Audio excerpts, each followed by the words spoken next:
नमस्कार, मी पंजाब डक। राज्यामध्ये 24 नोव्हेंबर 25 च्या दरम्यान राज्यामध्ये तुरळक ठिकाणी पावसाचा अंदाज आहे, म्हणून हा अंदाज लक्षात घ्यायचा। मग हा अंदाज कुठं तर सर्व शेतकऱ्यांना सांगू इच्छितो, महाराष्ट्रात सगळीकडे पाऊस काय पडणार नाही, त्याच्यामुळे काही चिंता करायची पहिली गोष्ट गरज नाही। फक्त काय होणार आहे, आंध्र प्रदेश,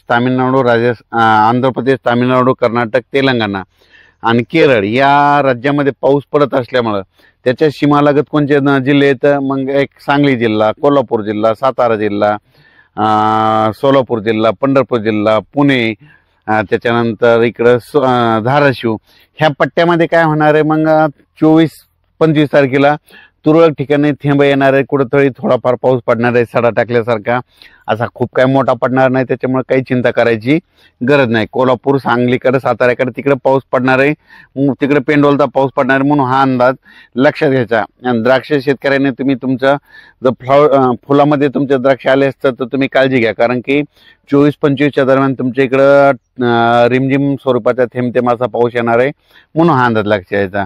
मग त्याच्यानंतर 25 नंतर राज्यातला परत पावसाचा जोर कमी होईल, त्याच्यानंतर राज्यामध्ये परत पाऊस येणार आहे का, तर राज्यातल्या सर्व शेतकऱ्यांना सांगू इच्छितो की मी एक प्रत्येक वेळेस अंदाज म्हणत असतो ना, तुम्ही एक वहीमध्ये काय करा, वर्षानुवर्षाचा डिसेंबर महिन्यातला एक कायमचाच अंदाज लक्षात घ्या।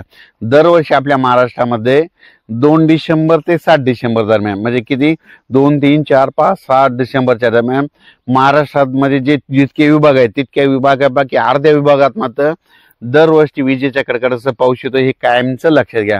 म्हणजे पुढच्या वर्षी 2026ला देखील तुम्ही ही गोष्ट लक्षात घ्या, 2 डिसेंबर ते 7 डिसेंबर मध्ये एक अवकाळी येणं हे लक्षात घ्या।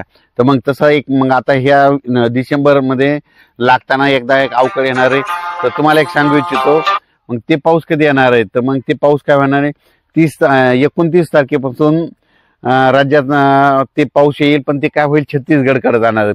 मग ते छत्तीसगडकडे जात असताना नागपूरकडे जात असताना मग काय होणार आहे की त्याचा पाऊस काय होणार, विदर्भात पडणार आहे।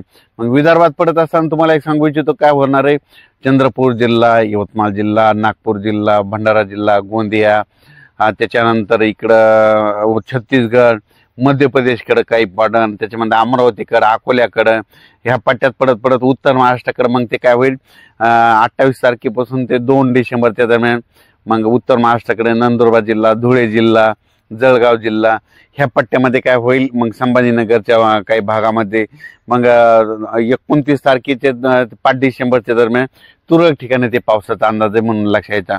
पण मागे जसं पडला तसं काही एवढा मोठा काही खूप पाऊस पडणार नाही, म्हणून हे लक्षात घ्यायचं। आणि उत्तर महाराष्ट्रात म्हणजे नाशिककडं, इगतपुरीकडे तिकडं थंडी जास्त असल्यामुळं तिकडे काही खूप काही पावसाचा असर होणार नाही। पण आता हे जे 23, 24, 25च्या दरम्यान थोडा पाऊस येणार आहे, ते फक्त पश्चिम महाराष्ट्राकडे त्याचं पावसाचं थेंबाचं स्वरूप असणार आहे, संपूर्ण महाराष्ट्रात काही पाऊस पडणार नाही, त्याच्यामुळे हा अंदाज लक्षात घ्यायचा। नांदेड जिल्हा, कारण की तेलंगणाकडे पडत असल्यामुळे नांदेडच्या काही जिल्ह्यामध्ये तुरळक ठिकाणी थेंब येतील, लातूर जिल्ह्यामध्ये तुरळक ठिकाणी कुठेतरी थेंब येतील, परभणी जिल्ह्यात तुरळक ठिकाणी थेंब येतील, हिंगोली जिल्ह्यात तुरळक ठिकाणी थेंब येतील, यवतमाळकडे तुरळक ठिकाणी थेंब येतील, बीड जिल्ह्यात तसंच होईल, त्याच्यानंतर सोलापूर जिल्ह्यात तसंच होईल, पुन्हा धाराशिव जिल्ह्यात देखील तुरळक ठिकाणी थेंब येतील, अहिल्यानगर जिल्ह्यात देखील तुरळक ठिकाणी थेंब येतील।